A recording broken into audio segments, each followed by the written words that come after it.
Sign in. The 1%, Gone Bad, Part 1. Open in app. Listen via.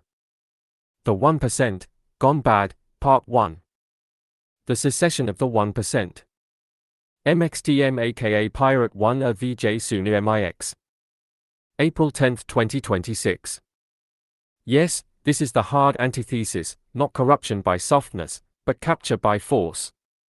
Not transition, secession of the powerful. Gear hash. A post-scarcity secession doctrine. By Pirate First for MXTM's newsletter. Introduction, the exit of the powerful. Artificial intelligence does not only equalize intelligence. It also accelerates escape. The first to understand this are not citizens.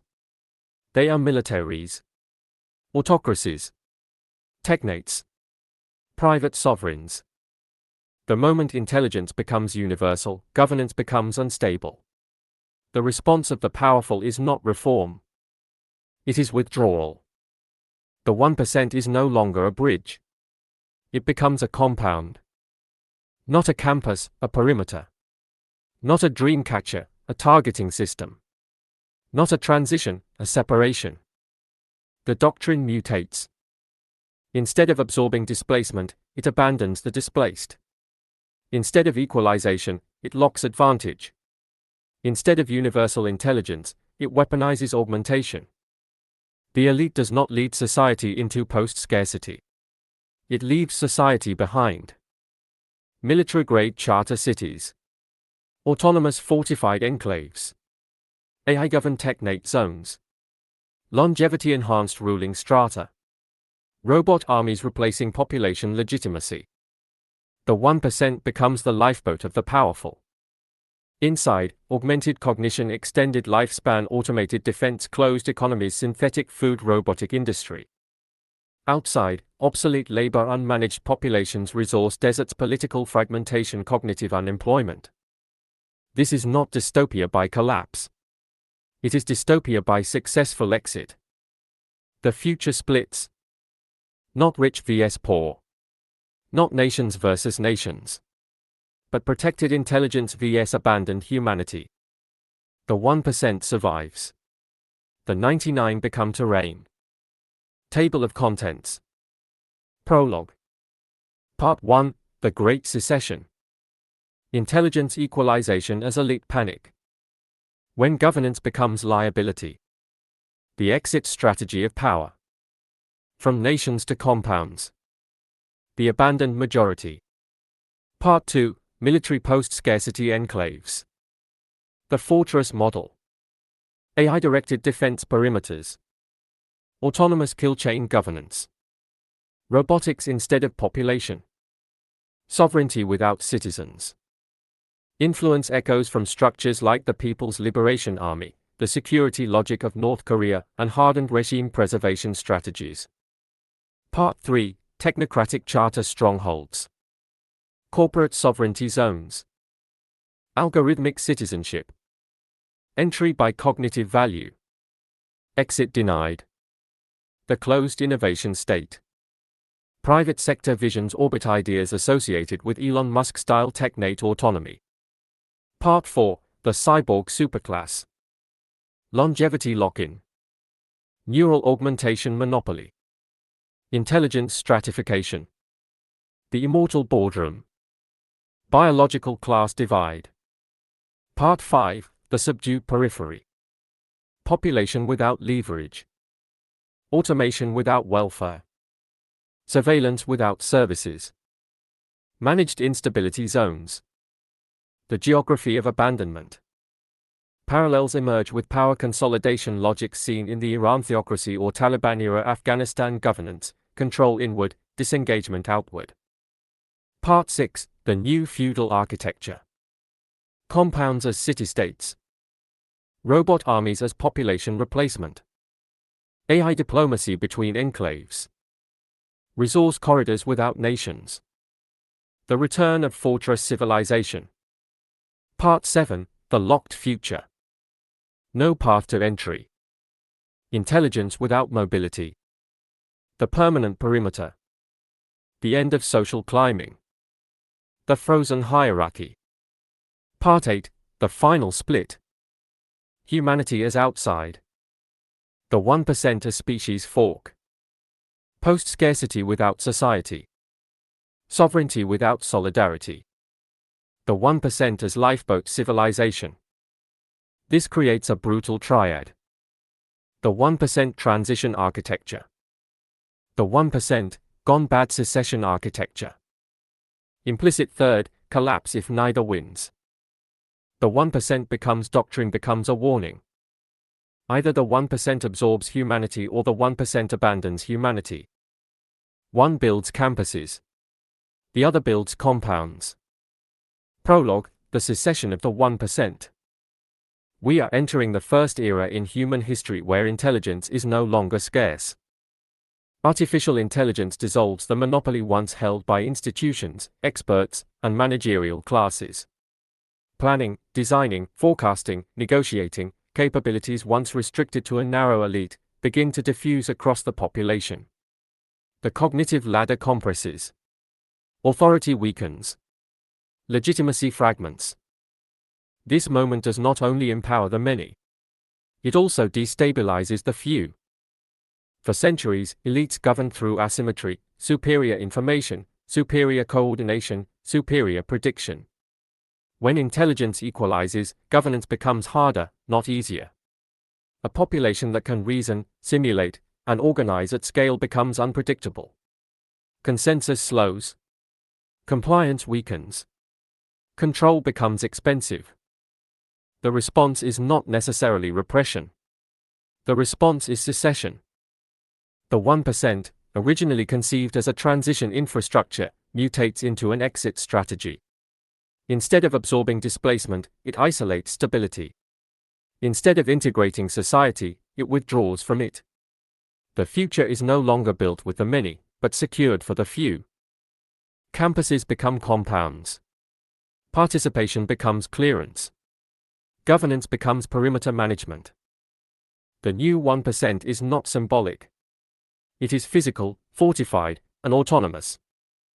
Self-sufficient enclaves emerge: AI-directed logistics, robotic industry, synthetic food production, closed-loop water systems, automated defense, and algorithmic governance. Population legitimacy is replaced by technological sovereignty. Labor is no longer required. Consent is no longer necessary. The elite no longer need society to function. They only need it to remain outside. A new class begins to form, not merely wealthy, but biologically and cognitively differentiated. Longevity therapies extend their time horizon. Neural augmentation expands their decision bandwidth. Continuous AI mediation amplifies coordination. Governance compresses into a small, persistent, technologically reinforced ruling layer. They do not rule the world. They outlive it. Beyond the perimeter, the majority enters a different trajectory. Automation removes bargaining power faster than new structures appear. Institutions fragment. Regions compete for diminishing leverage. Populations remain connected digitally but excluded materially. Intelligence becomes universal, but sovereignty does not. The result is not global dictatorship. It is global separation. Fortified charter zones. Corporate sovereign districts. Military technates. Autocratic continuity states. Privately governed infrastructure corridors. Each iteration refines the same logic: stability inside, volatility outside. The 1% becomes a lifeboat civilization, not floating above collapse, but structurally detached from it. Its goal is not domination. Its goal is insulation. Not empire, but endurance. This is the hard failure mode of post-scarcity transition. Not oppression of the many, but abandonment of them. The hierarchy does not survive by controlling society. It survives by leaving society behind. The fire still spreads. But instead of building bridges across it, the 1% builds walls within it. And once the perimeter closes, there is no transition left, only distance. Part 1: The Great Secession. 1. Intelligence equalization as elite panic. For 10,000 years, the most durable form of power was not land. Not armies. Not gold. It was the monopoly on knowing what others did not. The priest who read the sky. The merchant who read the market. The general who read the terrain before the enemy did. The bureaucrat who understood the code before the citizen could file. Intelligence, the ability to model, predict, synthesize, and decide, was rationed by design. Not always consciously. Not always maliciously. But structurally, inevitably, and with self-reinforcing momentum. Every institution that survived long enough understood the same principle. Knowledge hoarded is power preserved. Universities selected for it. Corporations salaried it. Governments credentialed it. Armies ranked by it. The asymmetry was the architecture. The gap was the system. And then the gap began to close. It did not close all at once. Revolutions rarely announced themselves cleanly. First it was search, the externalization of recall. Then navigation, the externalization of spatial reasoning. Then translation, the dissolution of linguistic frontiers. Then recommendation, the outsourcing of preference modeling. Each wave was absorbed. Managed. Moneized. The elite adapted. New credentials replaced old ones. New moats were dug around new competencies. The equilibrium held. Until it didn't. The rupture arrived not with a single tool but with a capability threshold, the moment artificial intelligence could not merely retrieve or sort, but reason. Not simulate reasoning for narrow tasks. Not pattern match within closed domains. Reason. Synthesize across disciplines. Generate strategy. Model consequence chains. Draft policy. Anticipate negotiation positions. Construct financial instruments. Argue legal cases. Design infrastructure. Compose research proposals. Manage supply chains in real time. Every function that had required a decade of specialized formation, compressible into a prompt. Every competency that had justified an institution, distributable across a network. Every asymmetry that had anchored power, suddenly porous. The ladder did not break. It dissolved. And this is where elite panic begins. Not with fear of poverty. Not with fear of irrelevance in the abstract. With something more precise, more visceral, more existential. The fear of losing the thing that justified the distance. The 1% did not merely accumulate resources. It accumulated legitimacy through demonstrated cognitive superiority. The CEO who saw what others missed. The investor who modeled what others couldn't. The technocrat who understood what the public couldn't process. The strategist who anticipated what enemies couldn't imagine. This was the story they told themselves. And it was partially true. Which made the threat more unbearable. Because when the tools that enabled that superiority become universal, the story collapses. Not the wealth. Not the position. Not the compound. But the story. The internal narrative. The justification for the distance. And a ruling class without a coherent self-justification is a ruling class in existential crisis. Panic does not always look like panic. In calm rooms, in boardrooms above the 40th floor, in defense councils and sovereign wealth fund strategy sessions, elite panic looks like prudence. Like long horizon thinking. Like fiduciary responsibility. It generates reports. It commissions scenarios. It funds think tanks. It sponsors governance summits. But underneath the language of stewardship, the calculus has already shifted. The question is no longer, how do we govern a more capable population? The question is now, how do we remain ungovernable by one? That single inversion, from management of others to insulation from others, is where the transition doctrine dies and the secession doctrine is born. Historically, elites faced with destabilization chose one of three responses. Suppression, deny the capability to the many. Burn the library. Control the press. License the algorithm. Limit access. Enforce dependency.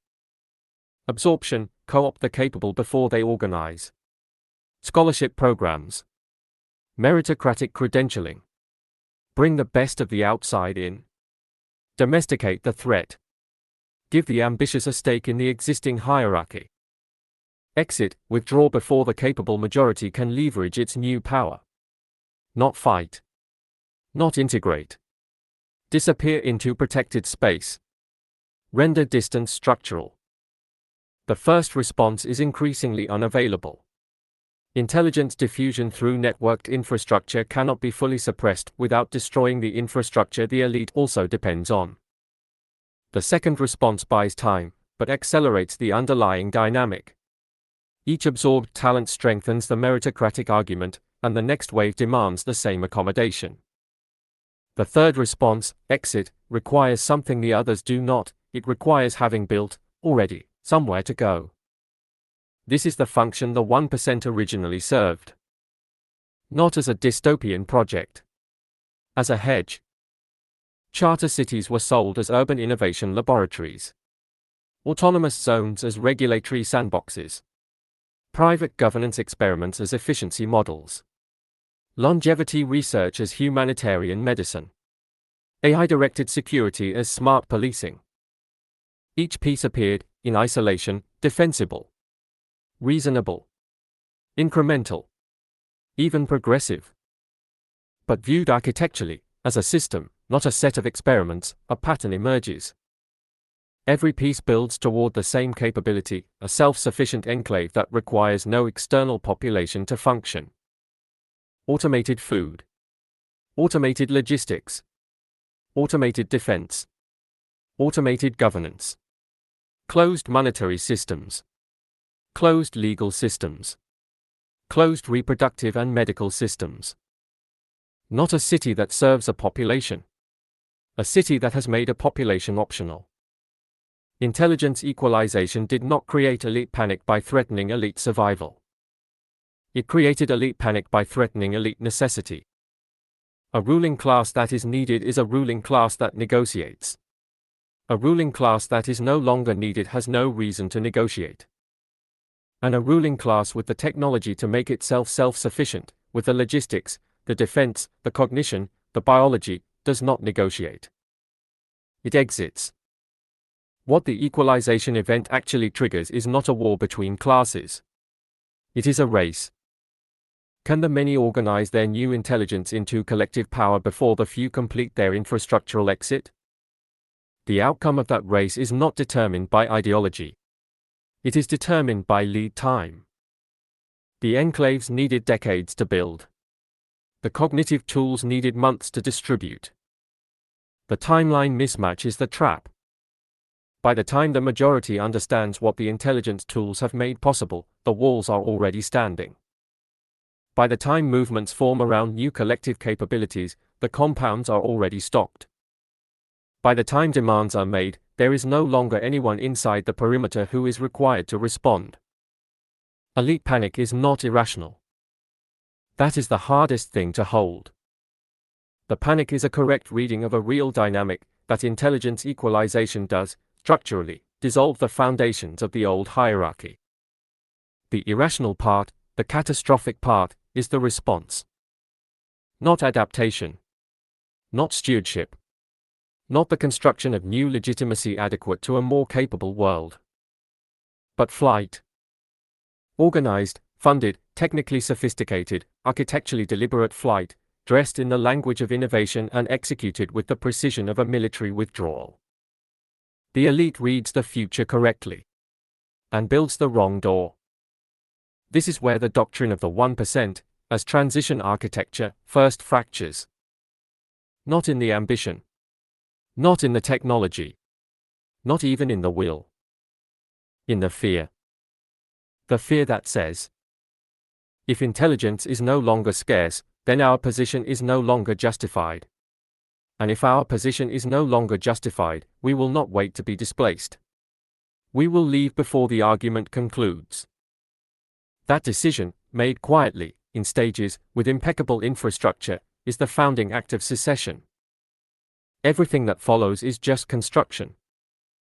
The compound does not begin as a wall.It begins as a hedge, but hedges, tended long enough, become walls, and walls, fortified long enough, become borders, and borders, defended long enough, become nations, and nations that no longer need their neighbors stop calling them neighbors, they start calling them outside. 2. When governance becomes liability. There is a moment in the life of every powerful institution when it stops asking, "How do we serve the governed?" and begins asking, "How do we survive the governing?" That moment is not announced. It does not arrive as a confession. It arrives as a budget reallocation, a shifted priority, a quietly amended mandate, a meeting that produces no public minutes. It arrives, most often, as language. Efficiency, sustainability, streamlined governance. Right-sizing the social contract. The words remain civic. The logic underneath has already turned. Governance, at its structural core, is a bargain. The governed surrender a portion of autonomy, freedom of action, a share of resources, the right to unilateral force, in exchange for a set of guarantees, security, arbitration, infrastructure, social continuity. The bargain holds as long as both sides need each other.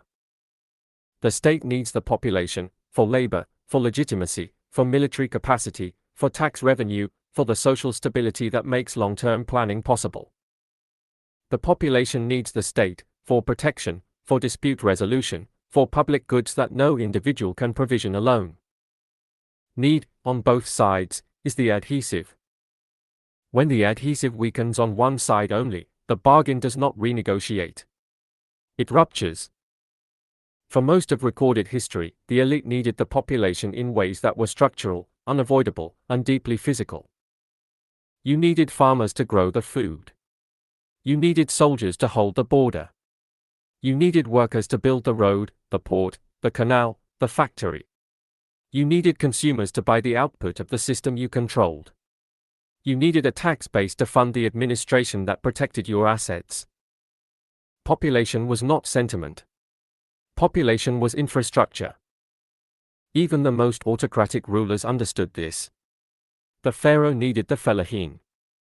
The emperor needed the legions.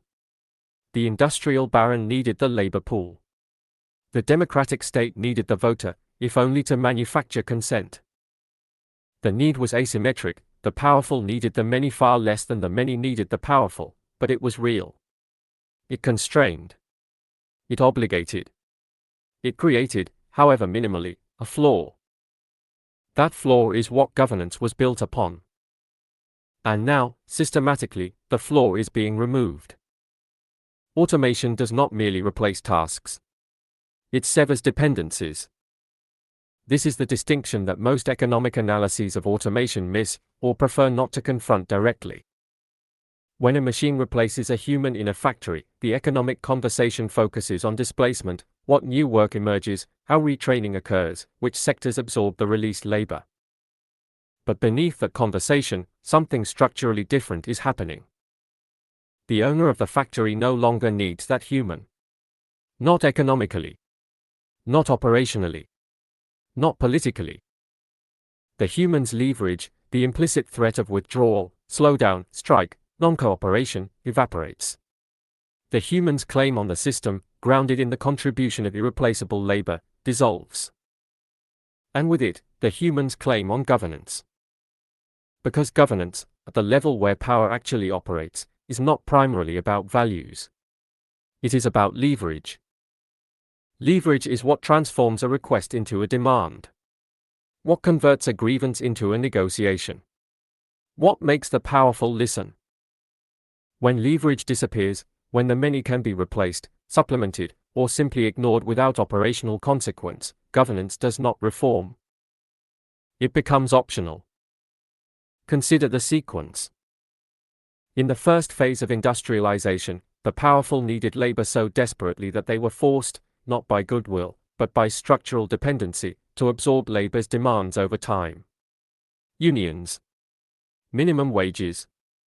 safety regulations, social insurance, public education, universal healthcare in some contexts, not gifts, concessions extracted under duress.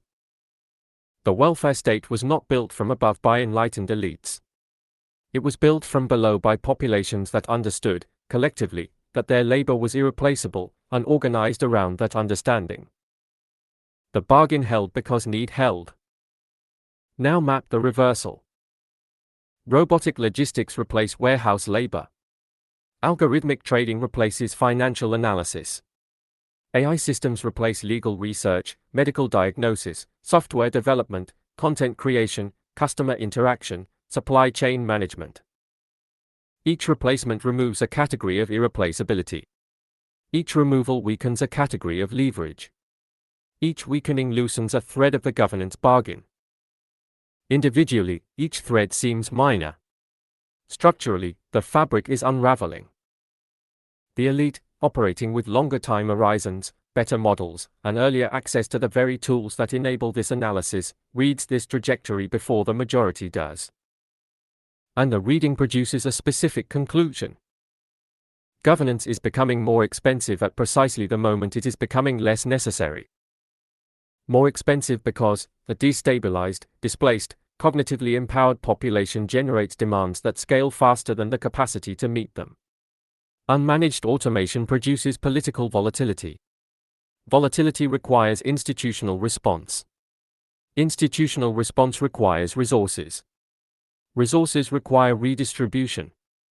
Redistribution requires consent of the powerful. Less necessary because the operational dependency that once made that redistribution structurally logical is eroding. The calculation shifts. Governance, the management of a population's claims against the system, transitions from an asset to a cost center. And cost centers, in the logic of the powerful, are candidates for elimination. This does not happen as declaration. It happens as drift. Regulatory capture deepens, not through conspiracy, but through the structural advantage of concentrated interests over dispersed populations in legislative processes. Public goods atrophy, not through ideological commitment to austerity alone, but through the rational withdrawal of investment from populations whose political leverage is declining. Tax architecture evolves, not randomly, but consistently in the direction that benefits mobile capital over fixed population. International agreements shift from frameworks that bind sovereign power to protect populations, toward frameworks that protect investment from sovereign interference. Each move, in isolation, has a technical justification. Viewed in aggregate, over decades, the direction is unmistakable. The architecture of governance is being quietly restructured, from a system designed to manage the claims of populations to a system designed to insulate the assets of the powerful from those claims. The state does not disappear. It is repurposed. At a certain threshold, the repurposed state reveals its new function not in policy but in infrastructure investment. Compare what gets built. In an era when governance serves population, roads, schools, hospitals, water systems, public housing, transit networks, libraries, labor courts, environmental protections. Infrastructure that delivers capacity to the many. In an era when governance serves insulation, surveillance architecture, border management, private security integration, data enclosure, IP enforcement, tax havens, extradition shields, private arbitration frameworks, satellite-based communication systems outside national infrastructure. Infrastructure that protects assets from the many. The shift in what gets built tells you everything about who governance now serves.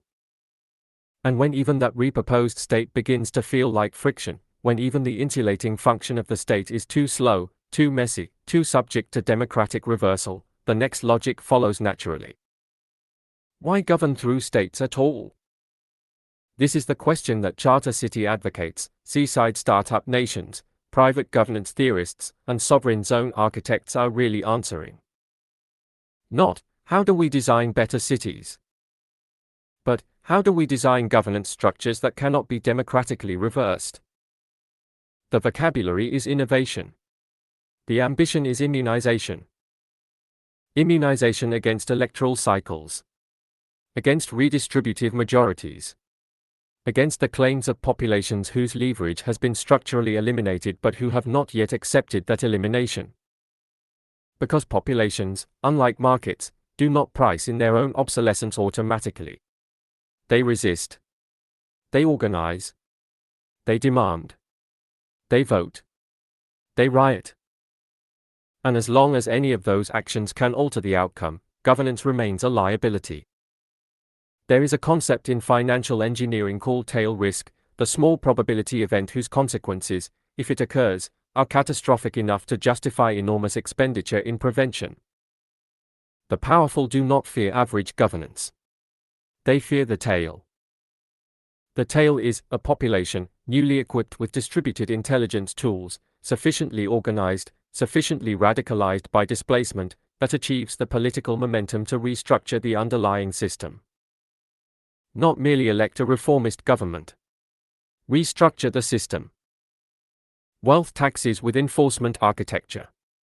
Automation levies redistributed universally. Corporate governance reforms that give labor structural power. Intellectual property regimes redesigned around public benefit. International coordination against capital mobility. The tail is not a revolution in the 19th century sense. It does not require barricades. It requires sufficient political coherence among a sufficient majority, operating with sufficient analytical capability, sustained over sufficient time. And for the first time in history, the tools that make that coherence possible are widely distributed. The tail risk, from the perspective of the enclave building class, has never been higher. And the rational response to elevated tail risk is not to reform the system that generates it.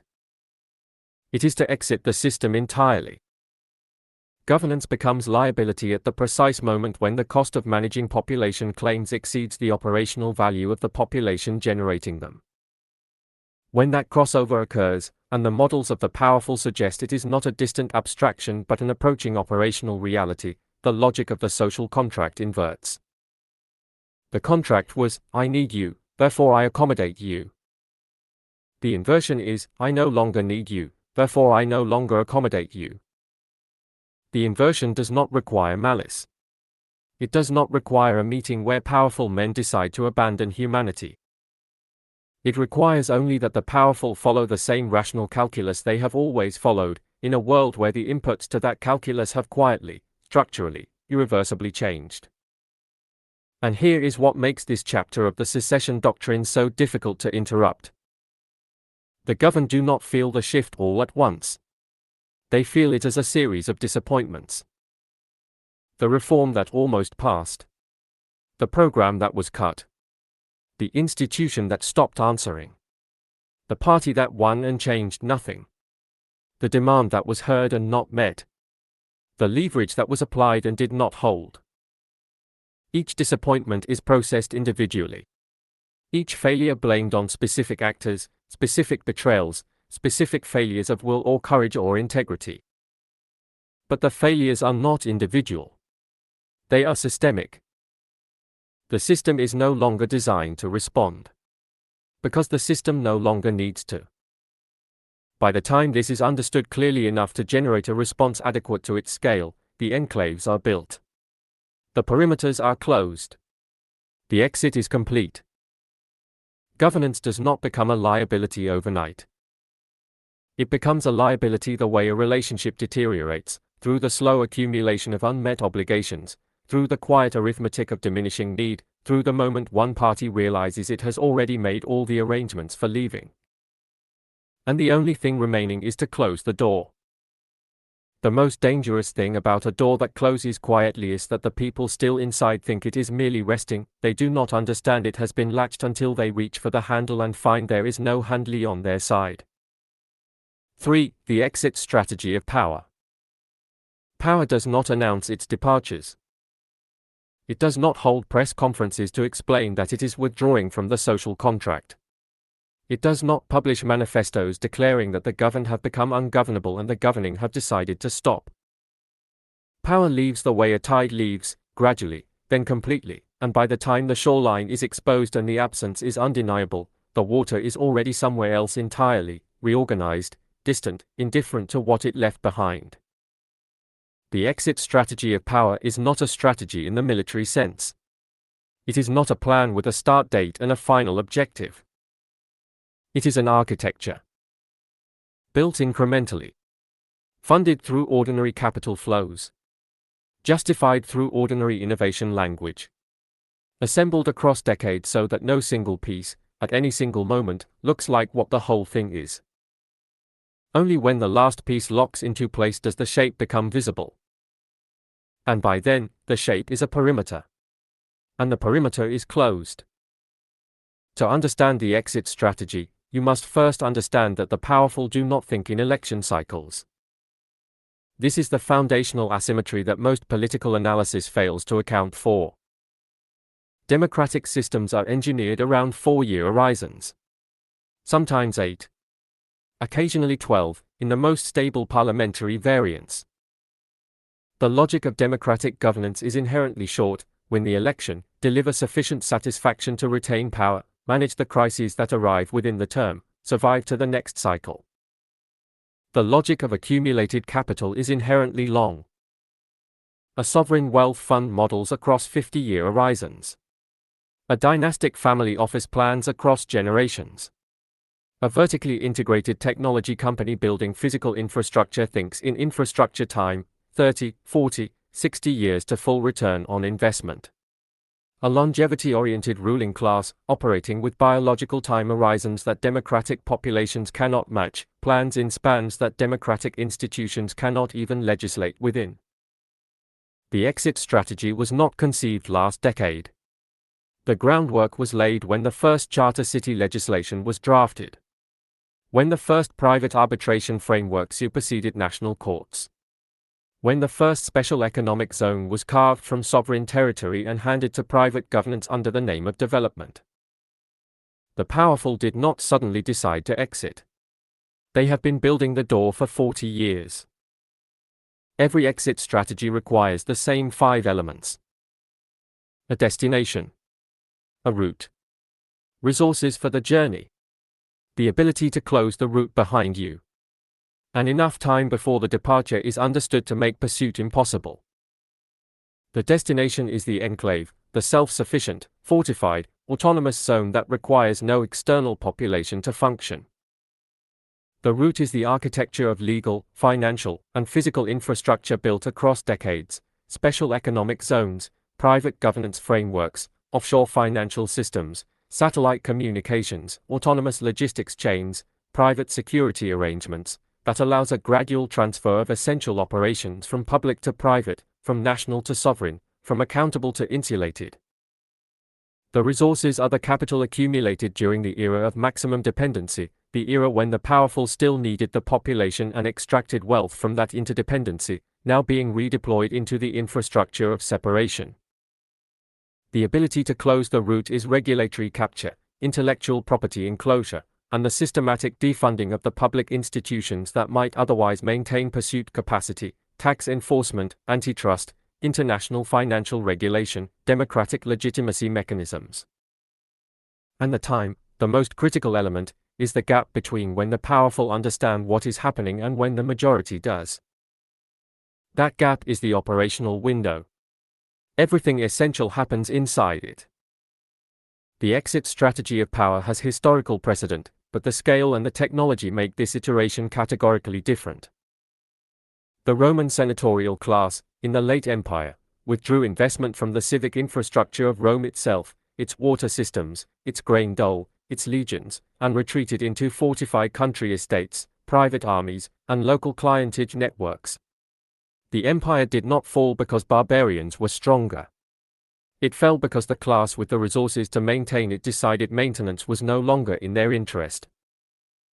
The medieval church built a parallel jurisdiction, canon law, ecclesiastical courts, separate taxation, that operated within and alongside secular authority while remaining fundamentally insulated from it. When secular power threatened church assets, the church had an institutional infrastructure sophisticated enough to resist, negotiate, or simply outlast it. The British East India Company did not merely trade. It governed. It maintained armies, adjudicated disputes, minted currency, and administered territory, corporate sovereignty that preceded and in many ways exceeded the formal empire that eventually absorbed it. Each of these was a version of the same maneuver, the construction of an alternative institutional architecture that provides the functions of governance to those inside it while rendering the existing governance structure progressively irrelevant. The difference now is threefold. First, the technology makes genuine self-sufficiency achievable in ways it never was before. The East India Company still needed local labor, local supply chains, local knowledge. The modern enclave is engineering its way out of each of those dependencies, one automated system at a time.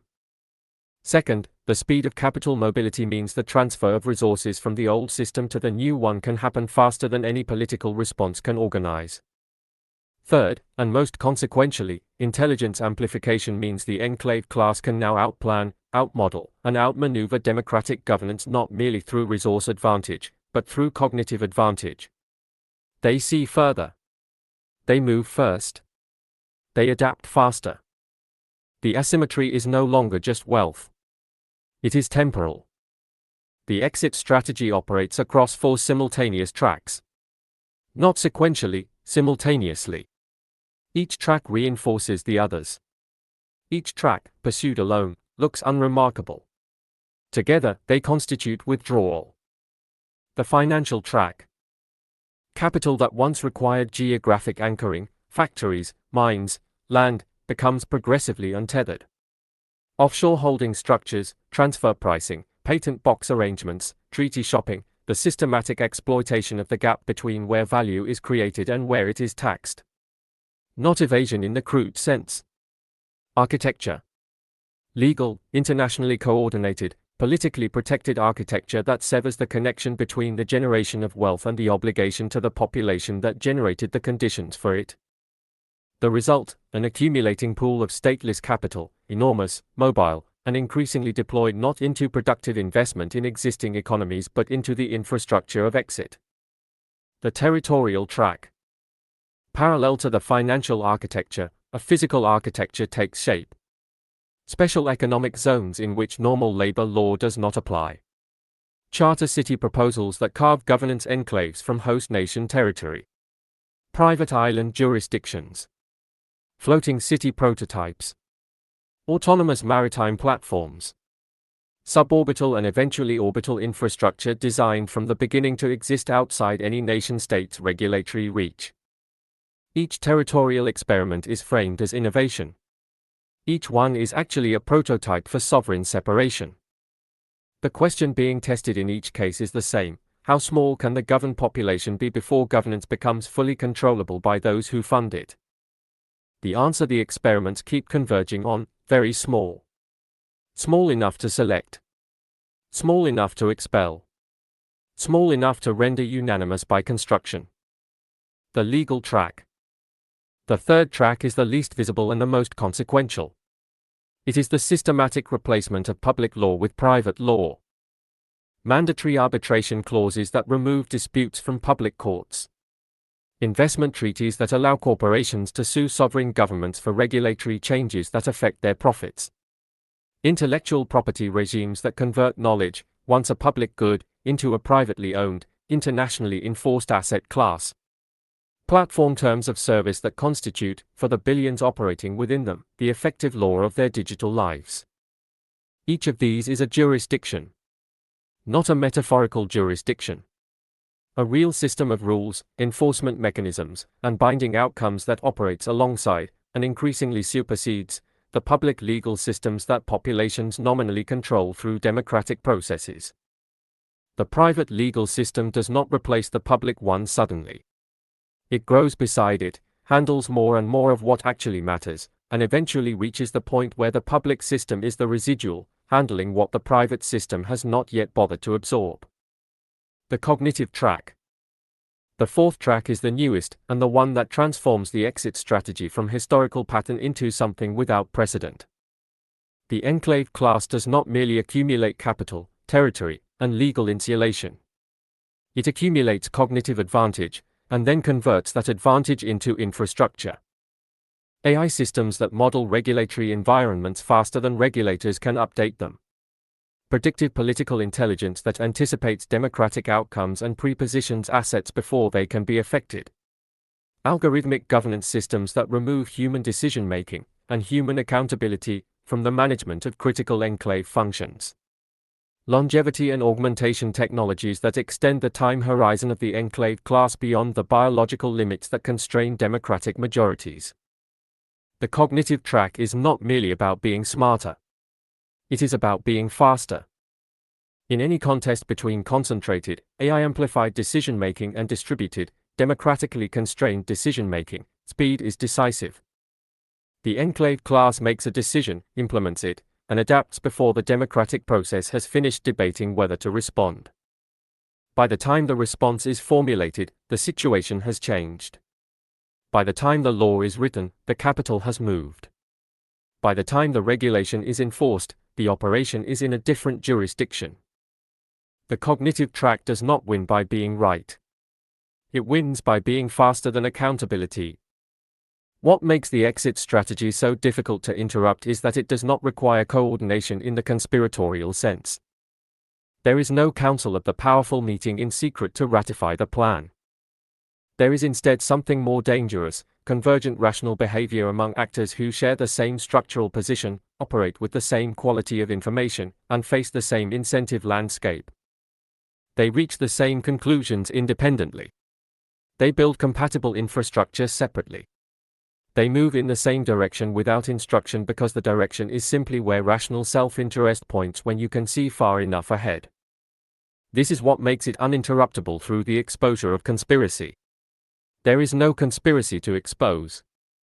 There is only a class acting rationally in a world where rationality, for those with sufficient resources and sufficient foresight, points toward exit. The exit strategy has a tempo. It does not accelerate uniformly. It has phases, each triggered by a threshold in the preceding phase. Phase 1, insulation. Accumulate capital. Establish offshore architecture. Capture regulatory frameworks. Build private legal infrastructure. This phase is complete in most advanced economies. It has been complete for decades. Phase 2, separation. Begin the physical and jurisdictional disaggregation. Establish territorial prototypes. Develop autonomous logistical capacity. Pilot private governance models. Fund longevity and augmentation research. This phase is underway now. The prototypes exist. The research is funded. The territorial experiments are operational in multiple jurisdictions. Phase 3, self-sufficiency. Complete the automation of essential functions. Food, water, energy, defense, governance, medicine, each brought within the closed loop of the enclave. This phase approaches completion in the most advanced enclaves within the coming generation. It does not require every system to be fully autonomous. It requires only that the enclave can sustain itself through disruption without recourse to external population or external governance. Phase 4, closure. The perimeter closes. Not all at once, but progressively, in each domain, the connections between the enclave and the outside become one-directional or severed. Capital does not return. Talent does not leave. Governance no longer responds. The legal architecture fully insulates. The outside is no longer a source of input, it is merely a context that must be managed at the perimeter. Most analysts of elite behavior locate the problem in phase 1, as if insulation were the crisis. The crisis is phase 4. And phase 4 does not begin.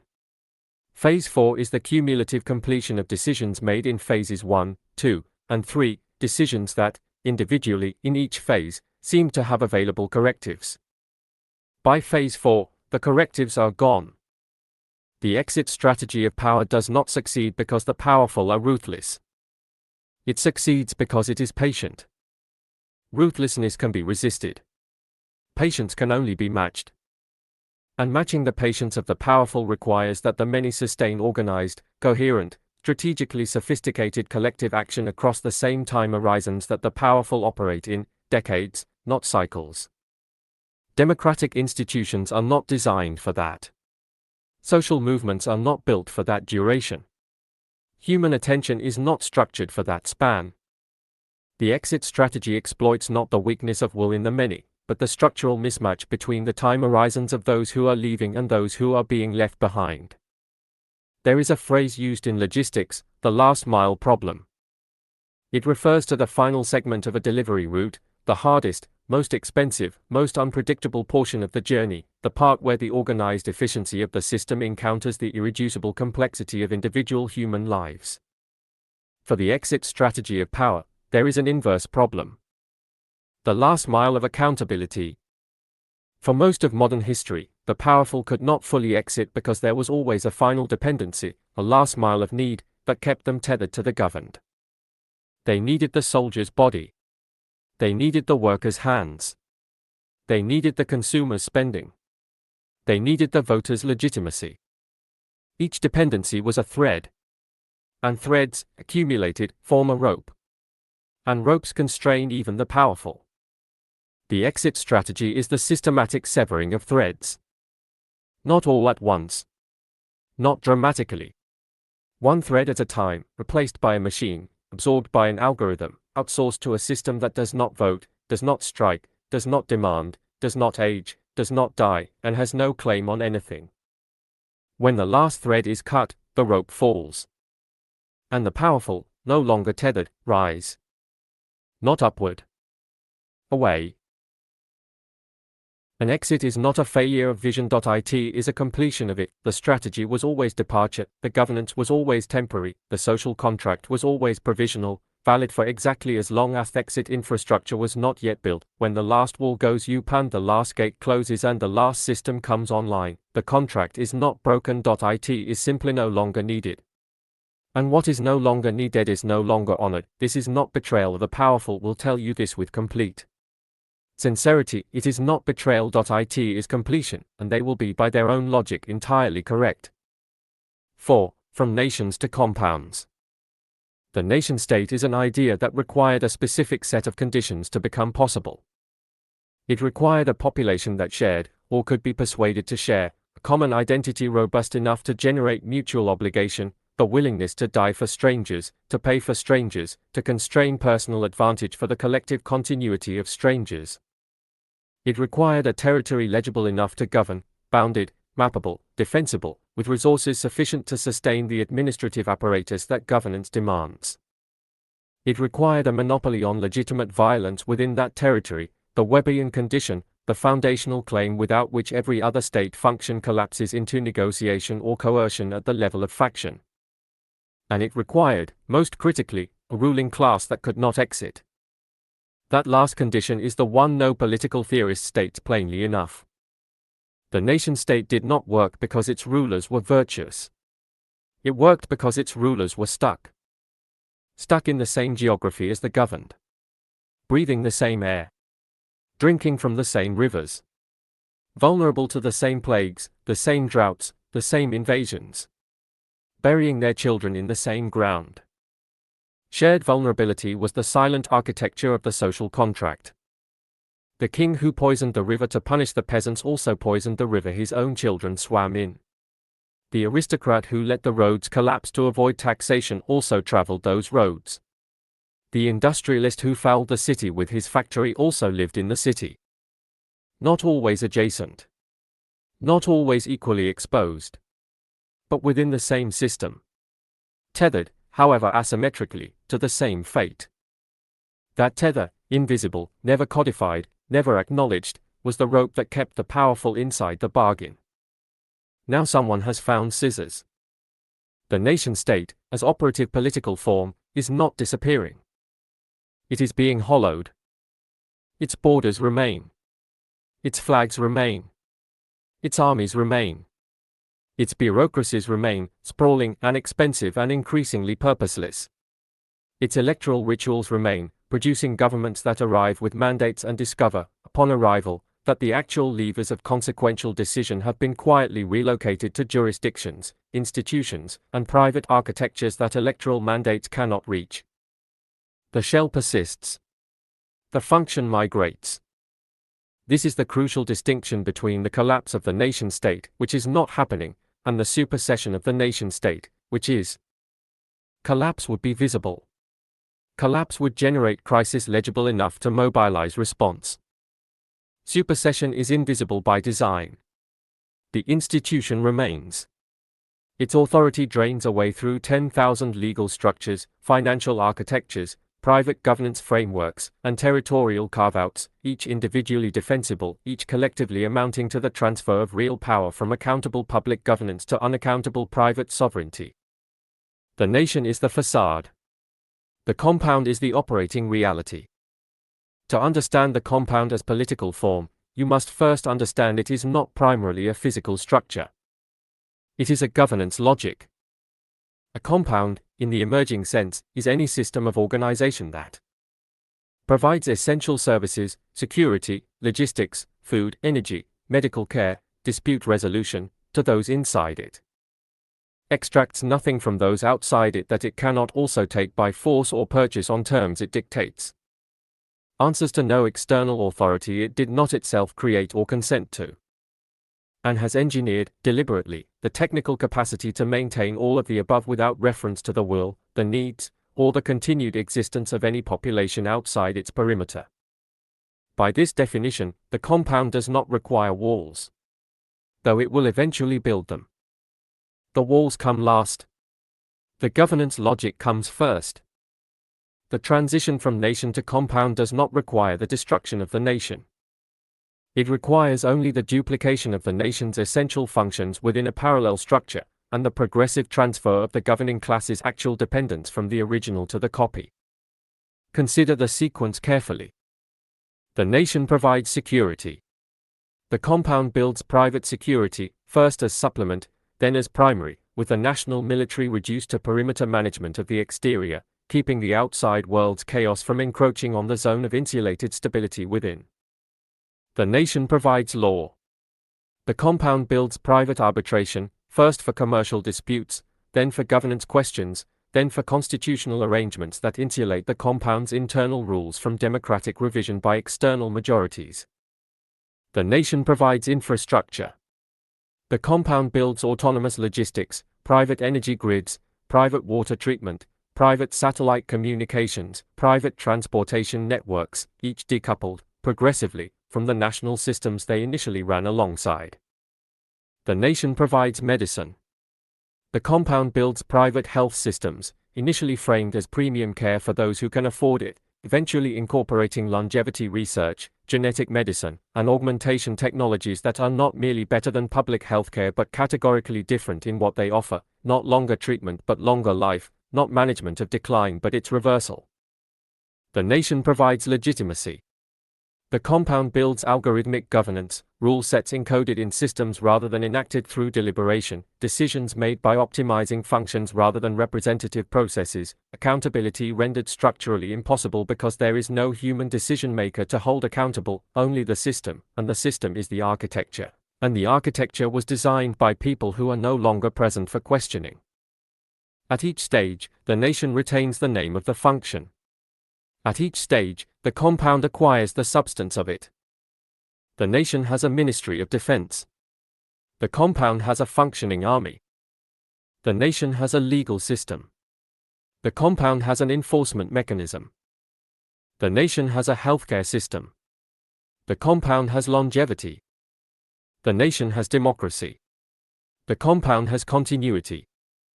There is a concept in ecology called competitive exclusion, the principle that two species competing for exactly the same niche in exactly the same environment cannot indefinitely coexist. One will outcompete the other. Not through violence, necessarily. Simply through more efficient conversion of available resources. The compound is not at war with the nation. It is simply more efficient at converting available resources, capital, talent, technology, legal architecture, into stable, self-sustaining governance.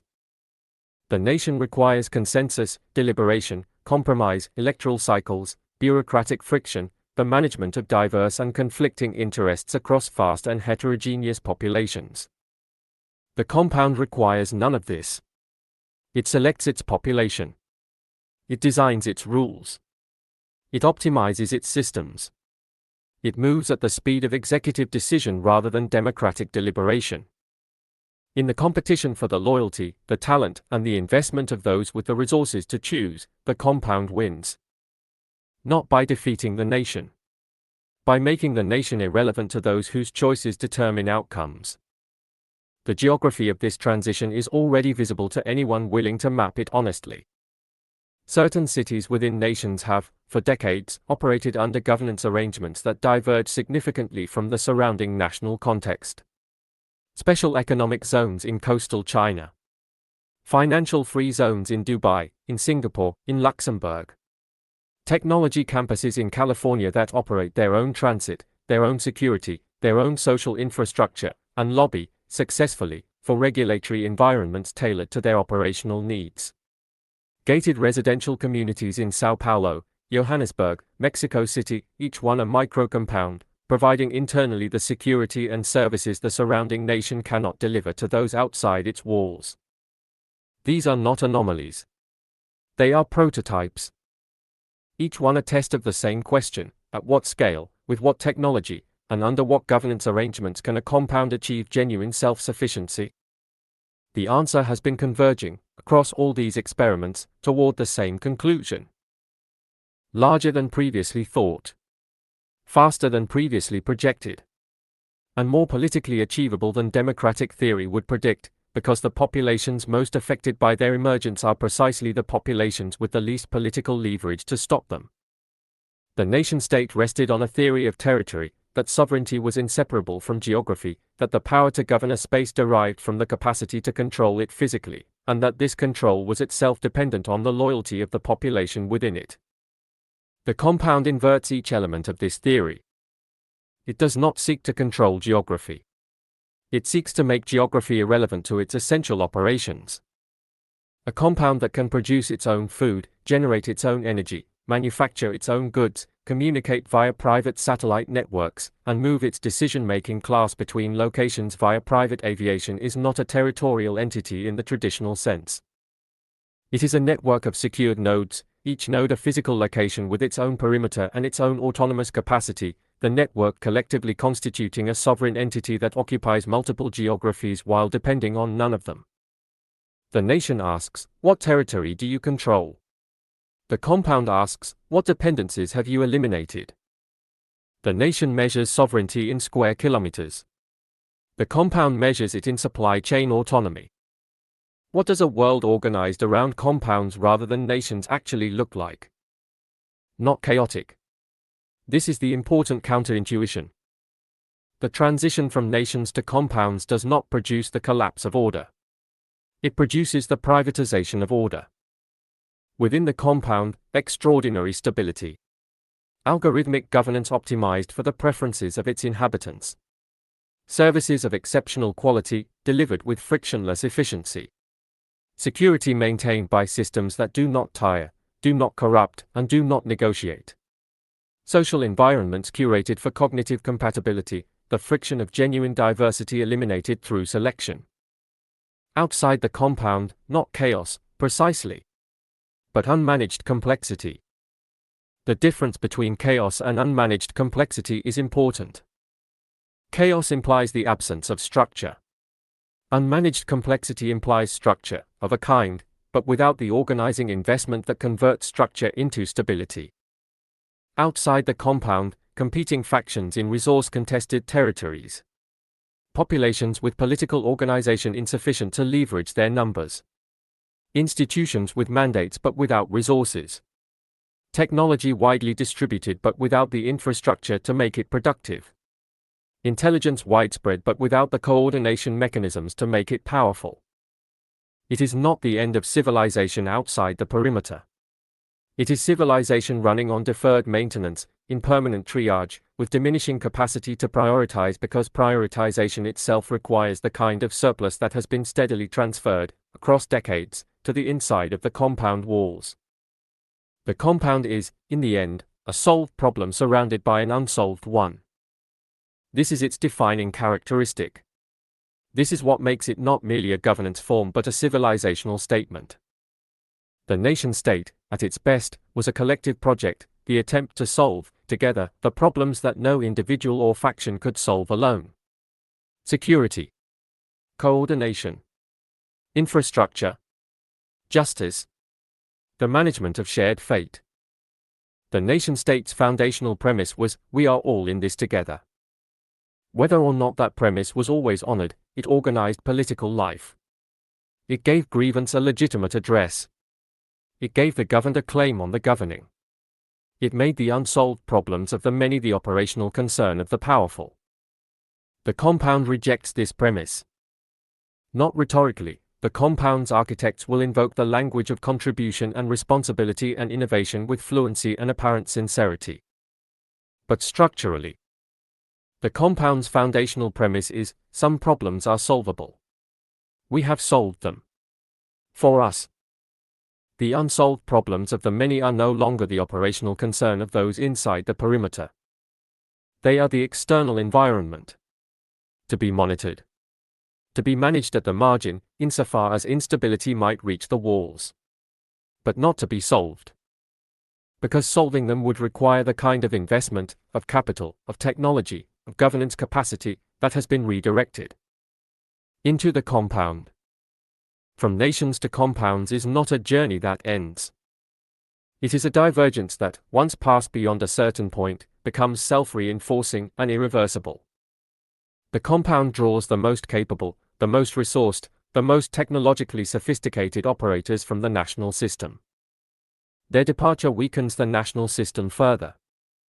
The weakened national system becomes less able to address the problems that make the compound attractive. The compound becomes more attractive. More capable actors choose the compound. The national system weakens further. Each cycle of the spiral makes the divergence larger. Each enlargement of the divergence makes reversal harder.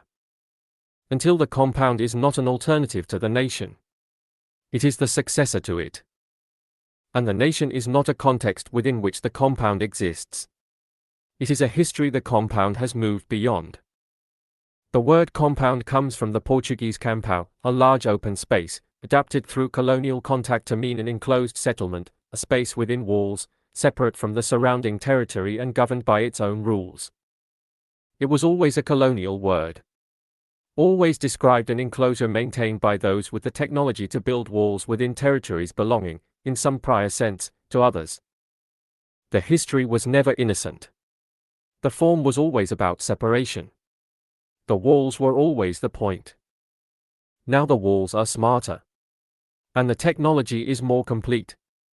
And the territory being separated from is not a distant colony but the majority of humanity. And the ones building the walls are not foreign powers arriving from elsewhere. They are already here. They have always been here. They simply no longer intend to stay. A nation is a promise made to everyone inside it. A compound is a promise made to everyone it select. The difference seems administrative.It is civilizational. The nation says, your birth here is your claim. The compound says, your value here is your entry. The nation inherits its population. The compound curates its own, and what is curated can be uncurated, and what is selected can be deselected. And what is admitted by value can be expelled by its absence. The nation had citizens, the compound has residence, and residency, unlike citizenship, has always been provisional. 5. The abandoned majority. Abandonment is not an event. It does not arrive with paperwork. It does not come announced by the institutions that are doing it. It does not present itself as what it is. It presents as budget constraints, structural adjustment, market realities, the unfortunate but necessary rationalization of unsustainable systems, the regrettable but unavoidable consequence of global competition, the painful but essential medicine of fiscal responsibility. The language is always medical. The language is always reluctant. The language always implies a temporary condition, a difficult passage toward a stability that is always, perpetually, just ahead. The stability never arrives. The passage never ends. And the language keeps coming, in every electoral cycle, from every party, with every variation of sincerity and cynicism available to human political performance. While the process underneath the language continues at its own pace, in its own direction, indifferent to what is said about it. Abandonment does not announce itself. It accumulates. Before the abandonment can be understood, the size of what is being abandoned must be held clearly. Not as abstraction. Not as statistic. As fact. The majority of humanity, the 99% in the reductive arithmetic of the doctrine, but more precisely, the 7, 8, 9 billion human beings who will not be selected for any enclave, who will not meet any compound's entry criteria, who will not be augmented or extended or algorithmically governed toward stability. This majority is not a peripheral concern. It is not a rounding error. It is not a manageable externality. It is the primary fact of human civilization, its accumulated labor, its cultural production, its biological continuity, its agricultural systems, its cities, its languages, its memories, its wars and its attempts to end wars, its diseases and its attempts to cure them, its entire record, across 10,000 years of organizing collective life under conditions of scarcity, conflict, and imperfect information. This is what is being left behind. Not a population. A civilization. And the ones leaving built everything they are taking with them from the surplus generated by that civilization's labor. The abandoned majority does not begin abandoned. It begins as the object of incomplete promises. The promises were real, in the sense that they were made with varying degrees of sincerity. Universal education. Universal healthcare. Universal access to the tools of economic participation. The gradual extension of the cognitive and material advantages once reserved for the few to the many. These promises were not only rhetorical. They were, in the 20th century, partially delivered. Literacy spread. Life expectancy rose. Infant mortality fell. Access to information expanded. The material floor of human life lifted, unevenly but measurably, across most of the globe. The promise seemed to be holding. The trajectory seemed to be pointing toward inclusion. And then the calculus changed. The changed calculus was not announced. But it can be precisely dated to the moment when the cost of continuing the promises began to compete directly with the cost of building the exit. The elite cannot infinitely fund both. The promises require redistribution. The exit requires accumulation. Redistribution and accumulation are not, in the abstract, incompatible. But at the scale and speed that the exit infrastructure requires, at the capital intensity of building genuinely self-sufficient enclaves, of funding longevity research, of deploying autonomous defense, of constructing private satellite networks and closed-loop agricultural systems. At that scale, every dollar that flows toward the promise is a dollar that does not flow toward the exit. And the exit has a deadline. The promises do not. The exit must be completed before the majority understands what is happening. The promises can be deferred forever with sufficient narrative management. So the promises are deferred. Indefinitely. Cyclically. With great rhetorical sorrow and precise operational indifference. What does it mean, materially, to be abandoned by the systems that once provisioned your life? Not all at once. In sequence. In accumulation. In the specific texture of daily life becoming progressively harder in ways that resist clean political articulation because no single degradation is dramatic enough to constitute a crisis and the accumulation of small degradations is experienced as personal failure before it is understood as systemic withdrawal. The hospital that is still open but whose wait times have tripled and whose equipment has not been replaced and whose staff are leaving for the private system at a rate that cannot be compensated by the hiring budget that has been cut for reasons that are explained in documents that use the word sustainability as if the unsustainability were a natural phenomenon and not a policy choice. The school that is still operating but whose curriculum has narrowed to what can be tested because what can be tested can be managed at scale and what can be managed at scale can be delivered cheaply and what can be delivered cheaply does not produce the kind of thinking that constitutes a threat to any arrangement that currently exists. The pension that is still nominally intact but has been adjusted, reformed, restructured, and recalculated enough times that the number it will eventually deliver bears no relationship to the number that was promised when the contributions were first extracted. The political party that still uses the language of representation but whose actual policy positions, when mapped against the interests of its donors against the interests of its voters, resolve cleanly and consistently in the same direction, every time, on every issue where those interests diverge. The democratic process that still occurs but whose outcomes, in the domains that matter most, capital mobility, corporate governance, monetary policy, trade architecture, are determined before the vote is counted by the architecture that the vote cannot reach. Each of these is not collapse. Each of these is the texture of abandonment. The abandoned majority does not know it is the abandoned majority. This is perhaps the most important structural feature of the abandonment and the one that makes it most difficult to interrupt. Because abandonment, to be politically actionable, must be named, located, attributed. The grievance must have an address. The harm must have an agent. The condition must be understood as chosen rather than inevitable. But abandonment at this scale is specifically designed to resist that attribution. The hospital's decline is the result of a budget decision made by a government responding to a bond market influenced by a ratings agency whose methodology was designed by economists trained in frameworks funded by foundations endowed by capital that has not lived in this city for 30 years. The chain of causation is real. Every link in it is traceable. But it is long enough, and technical enough, and distributed enough that by the time the person waiting 16 hours in an emergency room has followed it to its origin, the political moment that might have been mobilized by the direct experience of the harm has passed. The abandonment is legible in aggregate. It is illegible at the point of experience.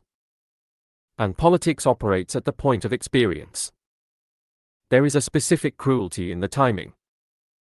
The abandoned majority is being left behind at precisely the moment when the tools exist to make abandonment unnecessary. This is not the abandonment of an era of genuine scarcity, an era in which the resources to provision the many simply did not exist, in which the suffering of the majority was the tragic consequence of real material limitation. This is abandonment in an era of post-scarcity potential, an era in which the productive capacity of human civilization, augmented by automation and artificial intelligence, is sufficient to provision every human being on the planet with a material standard of life that would have appeared utopian to any prior generation. The food exists, or could exist. The medicine exists, or could exist. The housing capacity exists, or could exist. The educational tools exist. The clean energy transition is technologically available. The organizational capacity to distribute all of it is within the reach of the governance systems that currently exist. None of this is happening not because it is impossible but because the resources required to accomplish it are being redirected. Into the compounds. Into the longevity programs. Into the private satellite networks. Into the autonomous defense systems. Into the closed-loop agricultural installations inside the perimeters. Post-scarcity is real. But it is being delivered selectively. To those inside. The outside is not being abandoned because there is not enough. The outside is being abandoned because providing enough is no longer in the interest of those who control the enough. This is the specific moral character of this abandonment. It is not tragic. It is chosen. What remains, for the majority, when the systems of provision withdraw? Not nothing. This is important to understand because the temptation, in a document like this, is to describe the outside as pure negation, pure absence, pure deprivation, pure passivity. The outside is not passive.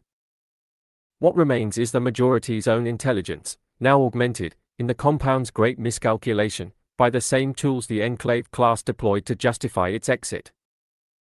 The compound's architects distributed intelligence because they needed to extract value from cognitive labor before the exit infrastructure was complete. They monetized attention and automated insight and sold access to tools that, as a side effect of their commercial deployment, made the majority more capable of analyzing its own condition than any majority in human history. The majority outside the perimeter is not the peasantry of prior secessions. It can model. It can coordinate. It can simulate. It can understand, with tools now widely available, exactly what is happening to it, exactly which decisions, made where, by whom, produced the conditions it inhabits. The irony is structural and enormous. The compound gave the majority the tools of its own comprehension. Whether comprehension becomes power is the question the rest of this book is organized around. But the comprehension is real. And it is new. And the compound did not intend it as a gift. The geography of abandonment is not uniform. It has gradients. Concentric zones of increasing precarity radiating outward from the compound's perimeter. Immediately adjacent, the service class, those whose labor the compound still requires in physical proximity. Security staff at the outer margin. Agricultural technicians for the growing systems that are not yet fully automated. Construction workers for the perimeter expansions that are always ongoing. Medical support for the augmentation systems that still require human hands for some procedures. They live close to the wall. They earn enough to remain. They are not inside, but they are not fully abandoned, they are retained, which is a different condition, with its own specific psychology of proximity and exclusion.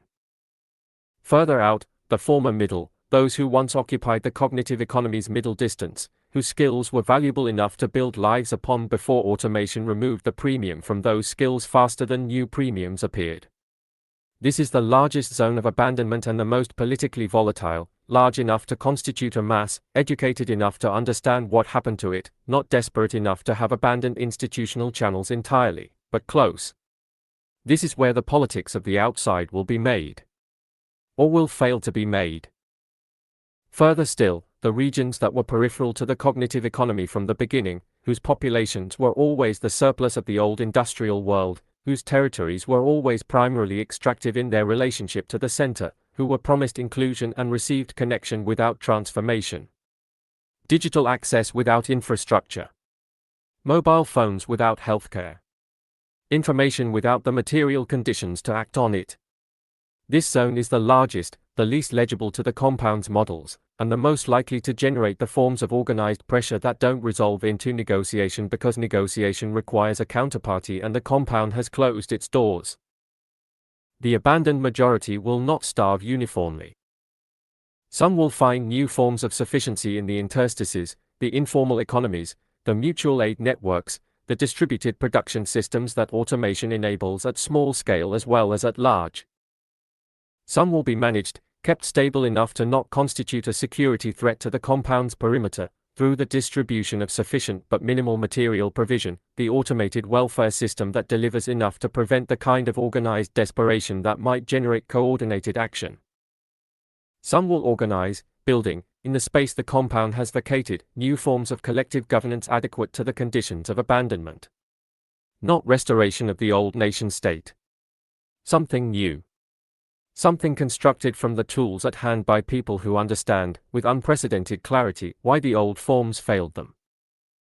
And some will simply endure, the ancient human capacity for endurance that has always been the majority's most reliable resource and the powerful's most consistent underestimation. The abandoned majority is not a single thing. It is not a unified political subject. It does not have a single voice, a single interest, a single strategy. It is, by definition, everyone the compound did not select, which means it is almost everyone, which means it contains within it the full range of human possibility, brilliance and mediocrity, solidarity and predation, organizational genius and destructive fragmentation, the capacity to build new forms of civilization and the capacity to tear apart what remains of the old. The compound's great wager is that this heterogeneity is permanent, that the majority will never cohere into anything organized enough to constitute a threat to the perimeter. History suggests the wager is usually right. Majorities are hard to organize. Grievances are easy to redirect, to fragment, to absorb through partial concession. The tools of coordination are powerful, but so are the tools of disruption, and the compound has more of both. History also suggests the wager is sometimes catastrophically wrong. And the compound's architects know this. Which is why the walls are not symbolic. Which is why the defense systems are not theater. Which is why the perimeter is engineered to withstand not merely inconvenience but organized, sustained, technologically sophisticated pressure from outside. The compound does not trust its wager. It insures against its failure. That insurance is the wall. Here is what abandonment produces, over time, in any system that has experienced it. Not despair. Not immediately. Not uniformly. First, disorientation. The experience of a world that is not responding to what were understood to be its rules. Work harder and still fall behind. Vote and nothing changes. Follow the prescribed path and find the destination has been relocated. The rules were real. They have been changed. No one has announced the change. Then, attribution. The search for the cause of the disorientation. This is the most politically dangerous phase, not because attribution is wrong, but because it is hard, and in the difficulty, it can be captured. The compound is expert at redirecting attribution, toward the foreigner, toward the minority, toward the cultural enemy, toward the political opponent who is, structurally, in the same position as the person blaming them. Redirected attribution is the compound's most durable tool for managing the outside without engaging it. Then, adaptation. The majority begins to construct, from what is available, what the withdrawing systems no longer provide. Not restoration. Something new. Built from the tools at hand, the networks that survive, the organizational forms that the compound's own technology enables, and did not intend to enable, for those outside. Then, pressure. The adapted majority, with its distributed intelligence and its new organizational forms and its precise understanding of what happened to it and who built what and where the walls are and what is inside them, this majority begins to generate pressure on the perimeter. Whether that pressure produces re-entry, or negotiation, or something else entirely, something that neither the compound nor the doctrine of the 1% has yet adequately named, is the question that hangs over everything that follows. The abandoned majority is the largest fact in the world that the world's most powerful institutions are organized to avoid discussing directly. It is present in every development report as a problem to be solved. It is present in every humanitarian framework as a population to be assisted. It is present in every sustainability index as a risk to be managed. It is present in every security briefing as a threat to be contained. But it is never present, in any of these framings, as an agent. As a civilization. As the primary producer of everything the compound consumed on its way to self-sufficiency. As the entity with the most direct claim, moral, historical, productive, on the resources now behind the wall. The compound frames the majority as a problem. As a burden. As an externality. As terrain. The majority is none of these things. It is the world the compound was built from. It is the labor the compound accumulated. It is the civilization the compound is now leaving behind as though it were the remnant rather than the source. Part 1 ends here. In the space between the source and the remnant. In the distance between what was promised and what is being delivered. In the silence where the announcement of the abandonment was never made and will never be made because to announce it would be to admit it and to admit it would be to face what no enclave, however fortified, however algorithmically perfect, however biologically extended, has ever been able to face without consequence. The full weight of what it chose when it chose to leave. The majority has always known one thing the compound has not.It has known what it is to need, real need. Unmanaged need that cannot be optimized away or deferred to a later quarter. The compound has insulated itself from need so completely that it has forgotten what need produces in those who have no alternative but to feel it. Need, unaddressed, at sufficient scale, across sufficient time, does not produce despair.It produces imagination. A ferocious, lateral, ungovernable imagination about what else might be possible, what other arrangements, what other walls, what other doors, and where, in a wall that was built to last forever, the hinges are. Discussion about this episode. Comments. Restax. Recent episodes. The 1%, Part 6. 11 hours ago MXTM aka Pirate 1 of VJ Sooner MIX. Ladies and gentlemen, this is your captain speaking.